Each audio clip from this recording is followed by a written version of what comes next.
The morning sun cast long shadows across the rugged mountains of eastern Afghanistan as Staff Sergeant Marcus Rivera adjusted his night vision goggles one last time before stowing them in his pack. The SEAL Team 6 operation had been planned for weeks, every detail scrutinized and rehearsed until each man could execute his role blindfolded.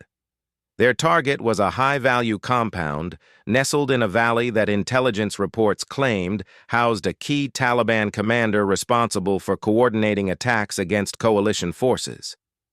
Rivera glanced at his watch. 0430 hours. In exactly 90 minutes, they would begin their approach to the compound. The team had been inserted by helicopter 3 clicks away under cover of darkness, and now they lay concealed among the rocks and sparse vegetation, waiting for the sun to provide better visibility for their assault. Petty Officer Jake Sullivan crouched beside Rivera, methodically checking his weapon systems for the third time that morning. Sullivan was the team's designated marksman, a role that demanded absolute precision and nerves of steel. His M4A1 carbine was equipped with an advanced scope that could engage targets at distances exceeding 800 meters. The 28-year-old from Texas had earned his reputation during previous deployments in Iraq and Syria, where his accuracy had saved countless lives. "Intel update just came through," whispered Lieutenant Commander David Chen, the team leader, as he crawled up to their position.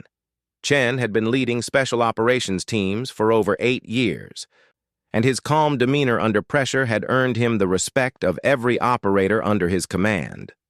"Satellite imagery confirms at least 12 hostiles in the compound, possibly more in the secondary building." Petty Officer First Class Tommy Rodriguez, the team's communications specialist, quietly relayed the updated information to the other 4 team members positioned at different observation points around their target area. Rodriguez had an uncanny ability to maintain communications in the most challenging environments, often finding ways to establish contact when conventional methods failed. The compound they were preparing to assault sat at the bottom of a narrow valley, surrounded by high walls and strategically positioned guard towers. Intelligence suggested the Taliban commander, known by the codename Scorpion, had been using this location as a planning center for operations throughout the region.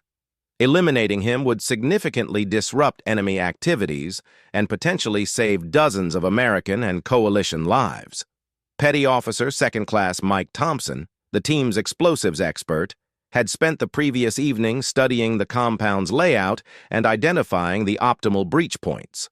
Thompson's expertise with various explosive devices had proven invaluable in previous missions, allowing the team to create precise entry points without causing excessive structural damage that might endanger hostages or valuable intelligence materials. Hospital Corpsman Aaron Martinez served as the team's medic, but his role extended far beyond providing medical care. Martinez was trained in advanced tactical medicine and had the skills to treat severe combat injuries under fire.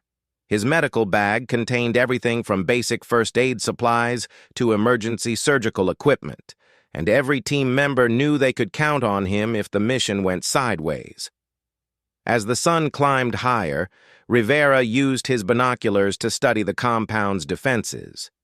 The guard towers appeared to be manned, with sentries visible at regular intervals. The main building was a 2-story structure with a flat roof, typical of the region's architecture. A smaller outbuilding sat to the east, connected to the main structure by a covered walkway.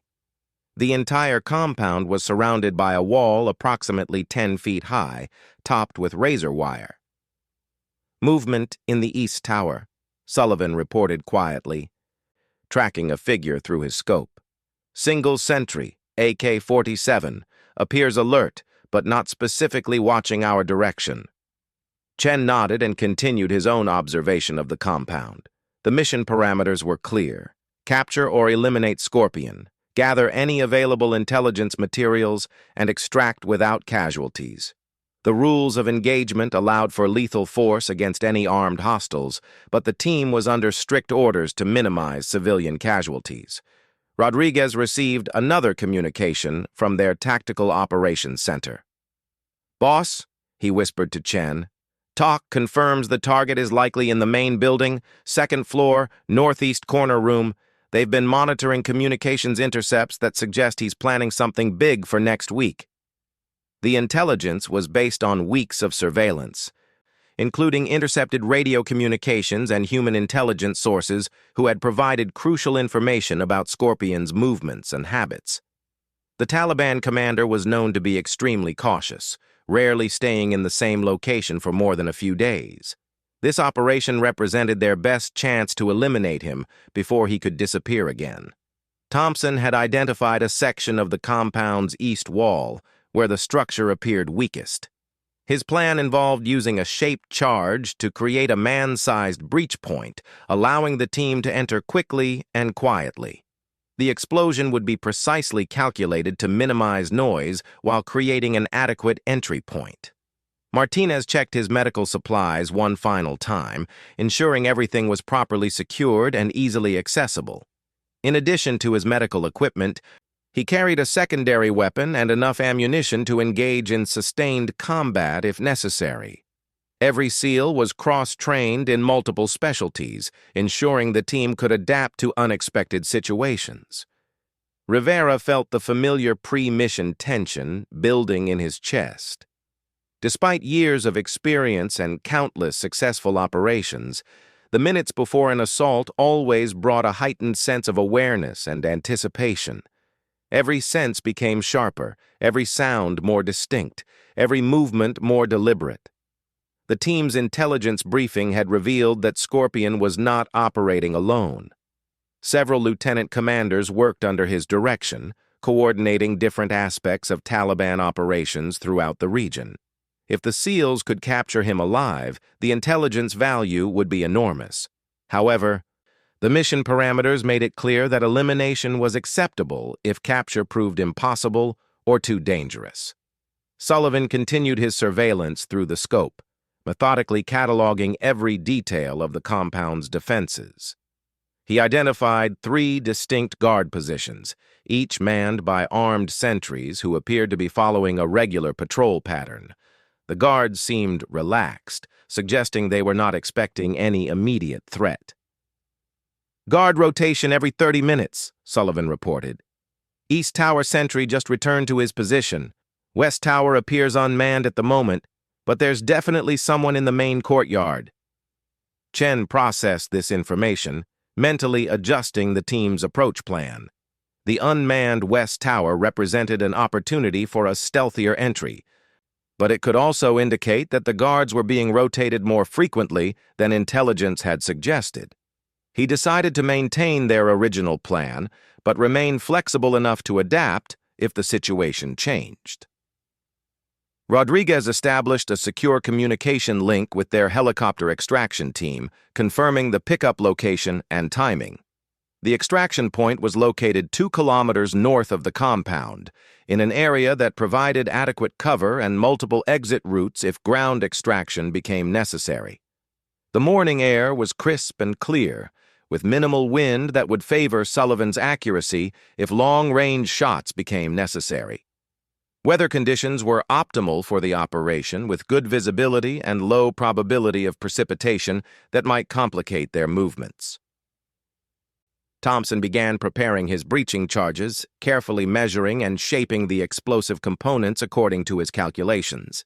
The charges needed to be powerful enough to create an adequate breach, but controlled enough to avoid alerting the entire compound to their presence until the team was ready for a full assault. Martinez monitored the team's physical condition, watching for signs of fatigue or stress that might compromise their performance. Each operator had been awake for over 20 hours, but their training had prepared them to function effectively under such conditions. Adrenaline and professional focus would sustain them through the mission.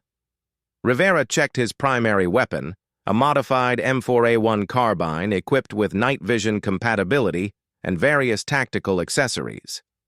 His ammunition load consisted of standard 5.56mm NATO rounds, with specialized armor-piercing rounds available if heavily armored targets were encountered. Each team member carried enough ammunition for sustained combat, plus emergency reserves. The compound's layout suggested that Scorpion's location on the second floor would require the team to clear the ground level quickly and efficiently before advancing to their primary target. This approach would involve significant risk, as it would alert any remaining hostiles to their presence and location. Chen studied the intelligence reports one more time, looking for any details that might have been overlooked during their planning phase. The reports indicated that Scorpion traveled with a small security detail, typically 3 to 5 armed guards who were considered highly trained and extremely loyal. These men would likely fight to the death rather than surrender, adding complexity to any capture attempt. Sullivan identified a potential sniper position on a ridge approximately 600 meters from the compound. From that location, he could provide overwatch and precision fire support during the assault. However, reaching that position would require him to separate from the main team, potentially leaving them without his immediate support during the initial breach. Rodriguez confirmed that all communication systems were functioning properly and that backup frequencies were available if primary channels were compromised. The team's ability to maintain contact with each other and their tactical operations center was crucial for mission success and emergency extraction if needed. Thompson completed his calculations for the breaching charges and began the delicate process of preparing the explosive devices. Each charge was crafted to achieve maximum effectiveness while minimizing the risk of premature detonation or collateral damage. His experience with similar operations had taught him the importance of having backup charges ready in case the primary devices failed. Martinez reviewed the medical intelligence about their target, noting any specific health conditions or medications that might affect capture or interrogation procedures. Scorpion was believed to be in his early 50s, with no known serious medical conditions that would complicate detention or transport. Rivera felt his heart rate increase slightly as the final preparation phase neared completion. The transition from planning and preparation to execution always brought a surge of adrenaline and focus that would sustain him through whatever challenges lay ahead. Every SEAL learned to channel this physiological response into enhanced performance rather than allowing it to become a distraction. The team's extraction plan included multiple contingencies, ranging from routine mission completion to emergency evacuation under hostile fire. Each scenario had been rehearsed and refined until every team member knew exactly what to do, regardless of how the situation developed. Chen looked at his watch again. 05:45 hours. In 15 minutes, they would begin their final approach to the compound. The sun was now providing adequate visibility for the operation, and intelligence updates confirmed that the target was still believed to be in the building. Sullivan made a final adjustment to his scope and prepared to move to his overwatch position. His role in the opening phase of the assault would be crucial, as he needed to neutralize any sentries who might raise an alarm before the main team could breach the compound's defenses. Rodriguez conducted one last communications check, confirming that all team members were ready to execute their assigned roles. The Tactical Operations Center acknowledged their readiness and confirmed that no unexpected developments had been detected in the target area. Thompson completed his preparation of the breaching charges and secured them in his assault pack. The charges were now armed and ready for deployment, requiring only his final initiation sequence to detonate. Every precaution had been taken to ensure they would function properly when needed. Martinez performed a final equipment check, ensuring that all medical supplies were properly secured and that his combat gear was optimally configured for rapid movement and immediate access to essential items. The 6 SEALs began their careful movement toward the compound, maintaining tactical spacing and using available cover to mask their approach. Each man knew his role precisely, and years of training and combat experience had forged them into an efficient and deadly team. Sullivan reached his overwatch position just as the first rays of direct sunlight illuminated the compound's courtyard.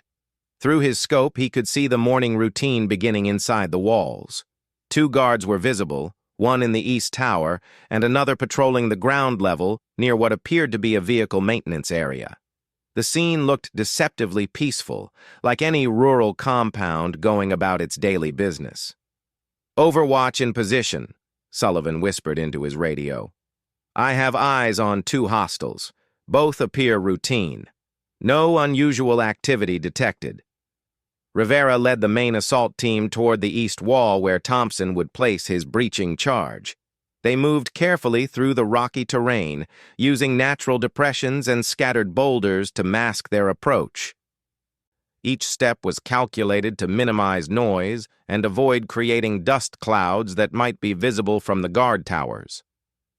Chen monitored their progress while maintaining communication with the Tactical Operations Center. The latest intelligence update confirmed that multiple cell phone signals were active within the compound, suggesting the presence of several individuals. However, the exact number remained unclear, and the team needed to be prepared for more resistance than originally anticipated. Rodriguez stayed close to Chen, ready to coordinate communications between team members and relay any urgent updates from their command structure. His equipment included encrypted radios capable of maintaining contact even in the challenging mountain environment where conventional communications often failed. Thompson reached the designated breach point and began his assessment of the wall structure. The intelligence reports had been accurate. This section appeared to be the oldest part of the compound's construction, with visible cracks and signs of weathering that would help focus the explosive force.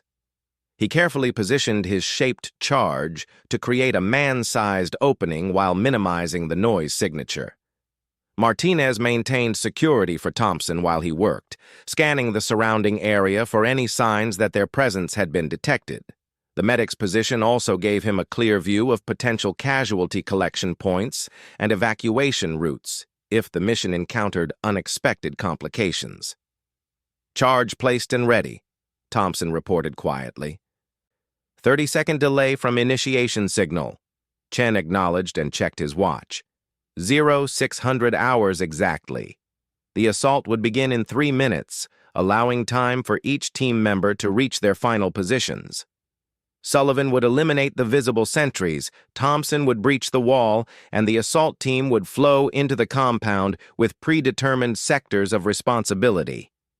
Sullivan tracked the East Tower sentry through his scope, noting the man's routine and calculating the optimal moment for engagement. The guard appeared to be in his 20s, carrying an AK-47 rifle and wearing typical local clothing rather than any formal military uniform. Intelligence suggested that Scorpion's security force consisted primarily of tribal fighters with varying levels of training and combat experience. The guard in the courtyard had moved toward the main building's entrance, temporarily disappearing from Sullivan's view.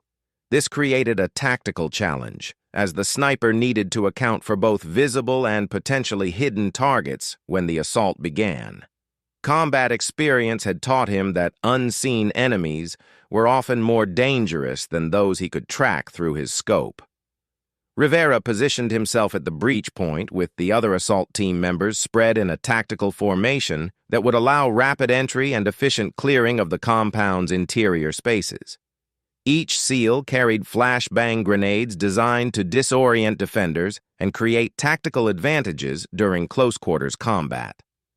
Chen received a final update from the Tactical Operations Center confirming that no additional hostile forces had been detected in the surrounding area. This intelligence was crucial as it reduced the likelihood of enemy reinforcements arriving during the assault. However, the team remained prepared to fight their way out if the situation deteriorated. Rodriguez established contact with the extraction helicopter, confirming their standby status and readiness to respond if emergency evacuation became necessary. The pilots were experienced in special operations support and could reach the compound's vicinity within minutes of receiving an extraction request. Martinez checked his watch and prepared for the assault signal. His role during the initial breach would be to follow the assault team and provide immediate medical support for any casualties. However, his combat training meant he would also engage hostile targets as needed to protect wounded team members or maintain the momentum of the attack. "Execute, execute, execute," Chen whispered into his radio. Sullivan's first shot eliminated the East Tower sentry instantly, the suppressed rifle producing only a muffled sound that blended with the ambient morning noise. He immediately shifted his aim toward the courtyard, searching for the second guard who had moved out of his line of sight. Thompson initiated the breaching charge, and the controlled explosion created a precise opening in the compound wall. The sound echoed off the surrounding mountains, immediately alerting anyone inside the compound that they were under attack. From this moment forward, speed and violence of action would determine the mission's success. Rivera led the assault team through the breach, his weapon raised and ready to engage any immediate threats. The compound's interior layout matched the intelligence reports, with the main building directly ahead and the secondary structure to their left. No defenders were immediately visible, but that could change in seconds. Sullivan spotted movement near a doorway on the main building's ground floor, but held his fire as the assault team was moving into his potential line of fire. Combat discipline required absolute certainty about target identification and backdrop safety, even in the intensity of an active assault. Thompson followed the assault team through the breach, carrying additional explosive charges for interior doors and any unexpected obstacles. His role would expand to include clearing operations once the team began moving through the building's interior spaces. Chen directed the team toward the main building's entrance, maintaining tactical formation while scanning for defensive positions or ambush sites. The compound's courtyard was larger than it had appeared in aerial photographs, providing more space for maneuvering but also more potential hiding places for defenders. Rodriguez maintained communication with all team elements while advancing with the assault force. His equipment allowed him to coordinate between Sullivan's Overwatch position, the assault team, and their tactical operations center simultaneously, ensuring that critical information reached the right people instantly. Martinez stayed close behind the assault team, ready to respond to casualties, but also prepared to engage targets as needed. His medical training included extensive combat medicine, but his tactical skills were equally important in a dynamic assault situation. The first hostile contact occurred as Rivera approached the main building's entrance. A defender appeared in a window on the second floor, firing an AK-47 in the general direction of the assault team. Rivera immediately took cover behind a concrete barrier while identifying the exact source of the incoming fire. Sullivan engaged the window position with precision fire, his bullets striking the defender and eliminating the immediate threat. However, the exchange of gunfire confirmed that the compound's occupants were now fully aware of the assault and would likely organize a coordinated defense. "Building is hot," Chen reported. "Multiple hostiles confirmed. Execute breach and clear procedures." Thompson moved to the main entrance and prepared another explosive charge to blast through the reinforced door. The door appeared to be solid wood, reinforced with metal plates, requiring a carefully calculated charge to breach without causing excessive structural damage. Rivera and Martinez positioned themselves to provide security while Thompson worked, scanning windows and potential firing positions for additional threats. The sound of voices and movement from inside the building indicated significant activity as the defenders prepared to resist the assault. Chen coordinated the team's movement to ensure optimal positioning for the interior assault. Each SEAL had specific responsibilities during building clearing operations, with predetermined sectors and sequences that had been practiced countless times during training. Sullivan maintained overwatch of the compound's perimeter, watching for defenders who might attempt to escape or for reinforcements approaching from outside. His position also allowed him to provide suppressive fire if the assault team encountered heavy resistance during their building clearance. The entrance charge detonated with a sharp crack, blowing the door off its hinges and creating a cloud of dust and debris. Rivera immediately moved through the opening, followed by Martinez and the other team members in rapid sequence. Their movement was practiced and efficient, designed to maintain momentum while minimizing exposure to defensive fire. The building's interior was darker than expected, requiring the team to rely on their weapon-mounted lights and tactical training to navigate safely. The layout consisted of a central corridor with rooms on both sides, leading to a staircase that provided access to the second floor, where intelligence suggested their primary target was located. Rivera encountered the first interior defender as he moved down the main corridor. The hostile was armed with an AK-47 and positioned behind an overturned table that provided minimal cover. Rivera's training took over as he engaged the target with controlled pairs of shots, eliminating the threat quickly and efficiently. Martinez immediately moved to check the downed hostile for intelligence materials while maintaining security awareness. Combat experience had taught the team that wounded enemies could still represent significant threats, and proper procedures required verification that all contacts were truly neutralized. Chen directed the team's advance toward the staircase, maintaining tactical formation while clearing each room systematically. The ground floor contained what appeared to be living quarters and storage areas, with evidence of recent occupation including personal belongings and food preparation materials. Thompson prepared breaching charges for any locked interior doors, while the team continued their methodical clearance of the building. Several rooms contained ammunition and weapon storage, confirming intelligence reports about the compound's use as a logistics center for regional Taliban operations.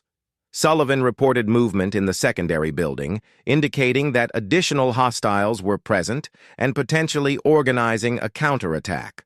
His overwatch position allowed him to monitor both buildings simultaneously, providing crucial intelligence about enemy movements and intentions. Rodriguez maintained communication with the Tactical Operations Center while advancing with the assault team. Updates included confirmation of hostile casualties, discovery of weapon storage, and the team's progress toward their primary objective on the second floor.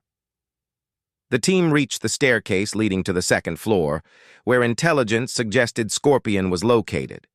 Chen paused to coordinate their approach, ensuring that each team member understood their role in the final phase of the assault.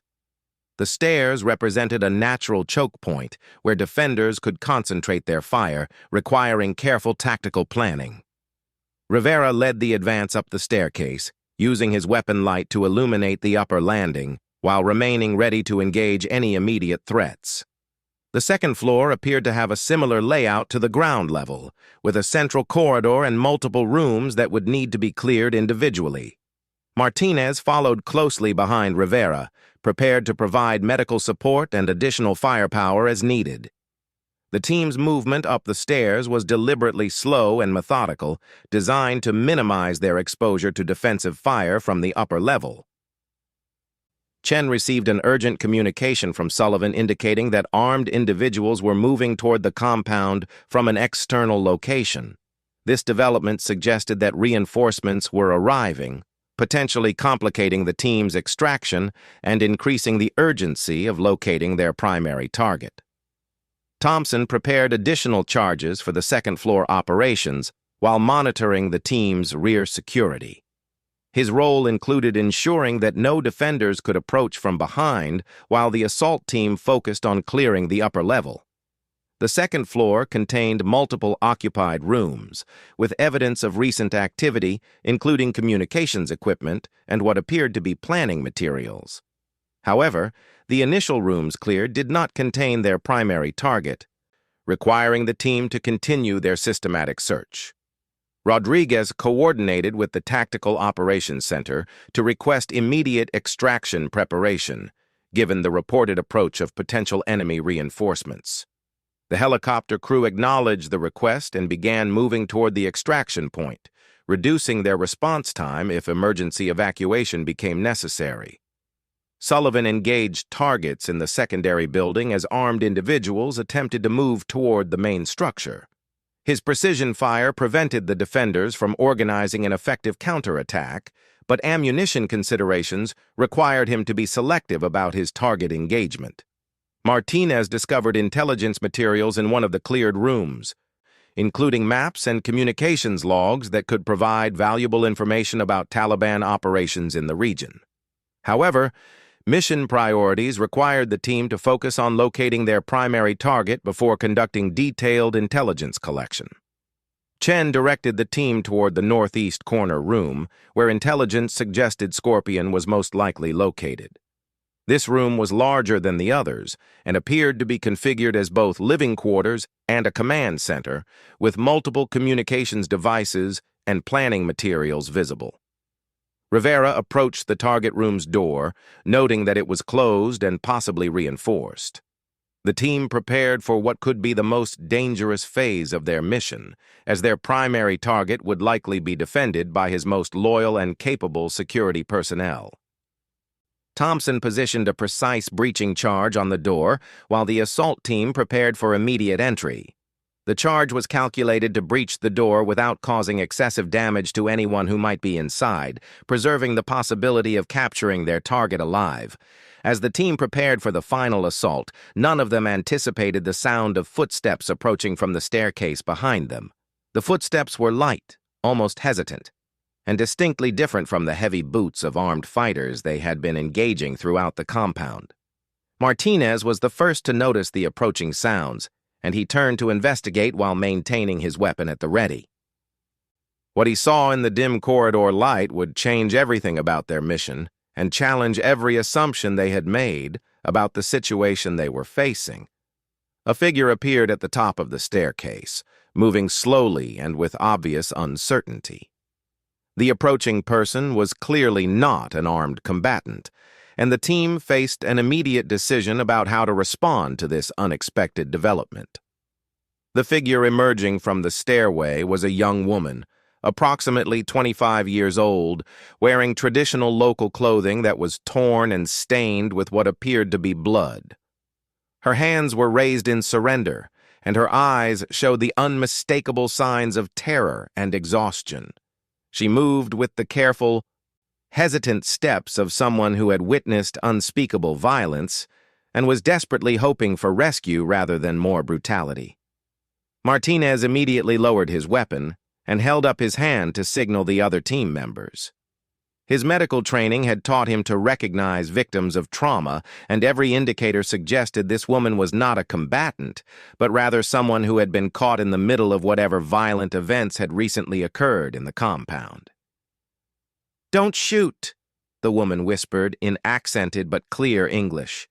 "Please, they killed everyone. They killed my family." Rivera maintained his weapon's ready position but did not aim directly at the woman. His combat experience had taught him that situations could change rapidly, and apparent civilians could sometimes pose unexpected threats. However, everything about this person's demeanor suggested genuine terror rather than deception. Chen quickly assessed the tactical situation. The woman's appearance complicated their mission significantly, as she represented a potential intelligence source, a possible hostage who needed protection, or in the worst-case scenario, a sophisticated deception designed to exploit their humanitarian instincts. "Rodriguez, get intel on the line," Chen ordered quietly. "I need immediate confirmation about civilian presence in this compound." Rodriguez established contact with the Tactical Operations Center, while the team maintained their positions around the mysterious woman. The intelligence update that came back would prove crucial to understanding what they had actually walked into during their mission. Thompson kept his attention focused on the target room's door, while Martinez approached the woman with appropriate caution. As a medic, Martinez was trained to provide care to anyone requiring medical attention, regardless of their status or nationality. But combat situations required careful balance between humanitarian concerns and mission security. Sullivan maintained his overwatch position outside the compound, but he could hear the radio communications indicating that something unexpected was happening inside the main building. His role required him to continue monitoring for external threats while remaining ready to provide support if the situation inside deteriorated. "Ma'am, are you injured?" Martinez asked softly, using hand signals to encourage the woman to remain calm while he assessed her condition. The bloodstains on her clothing appeared to be from external sources rather than her own wounds, suggesting she had been present during violent events but had not been directly harmed. The woman's response provided the first clues about what had actually occurred in the compound before the SEALs arrived. "They came last night," she said, her voice trembling with emotion. "Taliban fighters from another group. They said my uncle was working with the Americans. They killed him and his men. I hid in the storage room." Chen felt his tactical assessment of the situation shifting dramatically. If this woman's account was accurate, then their intelligence about Scorpion's presence in the compound was either outdated or completely incorrect. Instead of conducting an assault on an active enemy position, they might have arrived at the scene of an internal Taliban conflict. Rodriguez relayed the woman's statements to the Tactical Operations Center and requested immediate verification of recent intelligence reports about factional fighting in the region. The response confirmed that intercepts had detected communications suggesting internal conflicts between different Taliban groups, but this information had not been included in their mission briefing. Martinez completed his initial assessment of the woman's physical condition and determined that while she was clearly traumatized and exhausted, she did not require immediate medical intervention. However, her presence in the compound raised serious questions about the team's mission objectives and rules of engagement. "What's your name?" Martinez asked gently, using his limited knowledge of the local language to help establish trust and communication. "Fatima," she replied, gradually becoming calmer as she recognized that these armed men were not going to harm her. "I am teacher. I was visiting my uncle when they came." Chen processed this information while maintaining focus on their primary mission. The possibility that Scorpion had been killed by rival Taliban fighters rather than being present for their assault created significant complications for intelligence gathering and mission completion reporting. Thompson remained focused on the target room, but he could hear enough of the conversation to understand that their tactical situation had changed dramatically. The room they were preparing to breach might contain evidence of the violence the woman described rather than their intended target. Sullivan reported additional movement from the secondary building, but his observations suggested scavenging behavior rather than organized military activity. This supported the woman's account that the compound had been the scene of recent fighting and that any surviving occupants were likely civilians or non-combatants.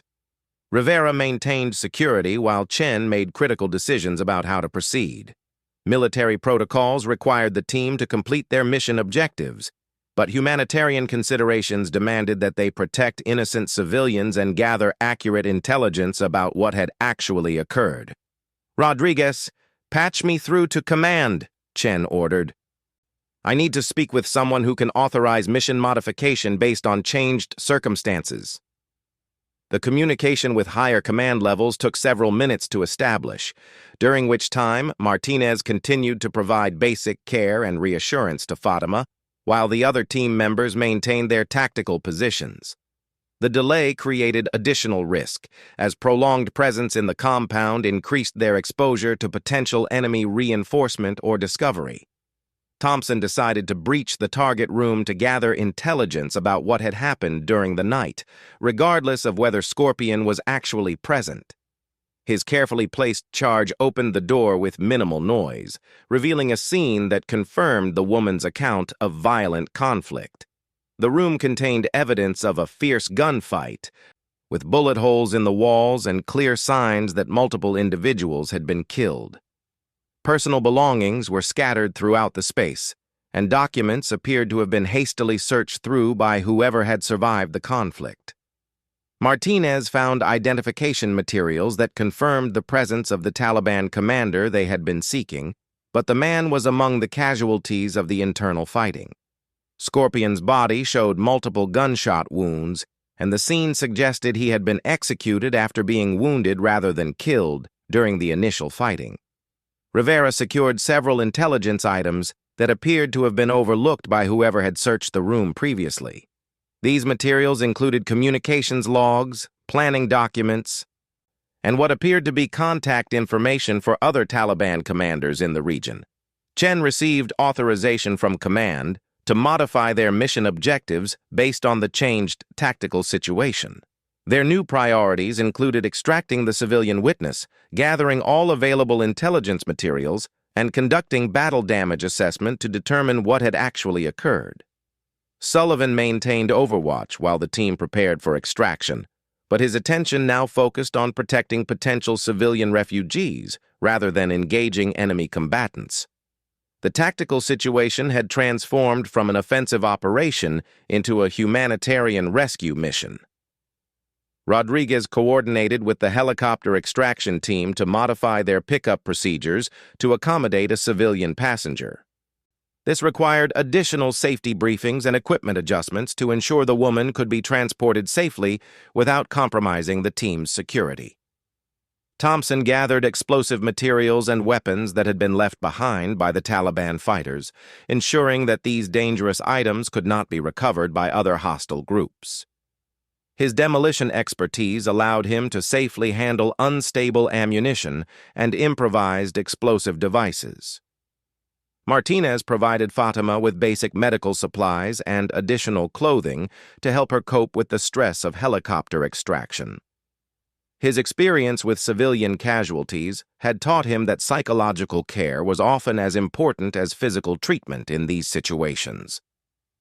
Chen conducted a final assessment of the compound to ensure they had gathered all available intelligence and that no other civilians required rescue. The thoroughness of this search would prove crucial for understanding the broader implications of the factional fighting they had discovered. The woman's presence had completely changed the nature of their mission, transforming what began as a targeted elimination operation into a complex intelligence gathering and humanitarian rescue effort. Every team member had to adapt their training and tactics to accommodate these new circumstances while maintaining the security and efficiency that special operations demanded. Sullivan provided security overwatch as the team prepared to move to their extraction point, with Fatima walking in the center of their formation, where she would be protected from any potential threats.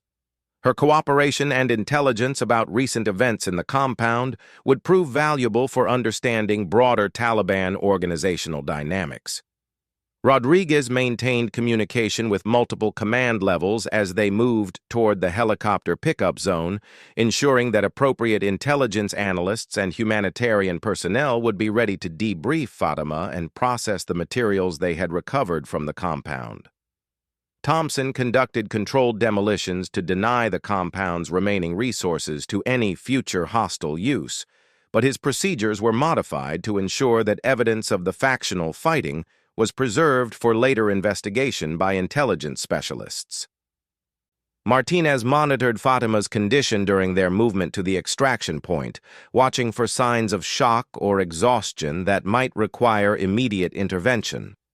Her remarkable resilience in the face of traumatic events impressed every member of the team and demonstrated the strength that often emerged from ordinary people facing extraordinary circumstances. Chen reflected on how rapidly their mission had evolved from a straightforward combat operation to a complex situation requiring diplomatic sensitivity, intelligence analysis, and humanitarian concern. This flexibility and adaptability represented core strengths of Special Operations Forces, but it also demonstrated the unpredictable nature of modern warfare. The helicopter extraction proceeded without incident, with Fatima adapting quickly to the aircraft environment and providing additional information about Taliban activities in the region during their flight to the forward operating base. Her eyewitness account would prove valuable for understanding internal conflicts within enemy organizations. Rivera secured the intelligence materials they had gathered, ensuring that sensitive documents were properly protected during transport and would be available for immediate analysis by intelligence specialists. The information could provide insights into Taliban command structures and planning processes that went far beyond their original mission objectives. Sullivan maintained rear security during their extraction, ensuring that no hostile forces had followed their movement or posed threats to the helicopter departure. His overwatch position had been crucial throughout the mission, adapting to each phase of their evolving tactical situation. As their aircraft gained altitude and headed toward safety, Chen considered the lessons learned from their unexpected encounter with Fatima. Her courage in seeking help from unknown armed men had required tremendous faith, and her information had ultimately provided more valuable intelligence than their original mission might have achieved. The young teacher who had emerged from hiding during their assault had unknowingly transformed their mission from a targeted elimination into a humanitarian rescue that yielded crucial intelligence about internal Taliban dynamics. Her bravery in approaching heavily armed special operations forces had created opportunities for intelligence gathering that would benefit coalition efforts throughout the region. Rodriguez completed his mission reports during the flight, documenting how civilian protection had become integrated with combat operations and intelligence gathering. The successful adaptation to unexpected circumstances would become a case study for future special operations training and mission planning.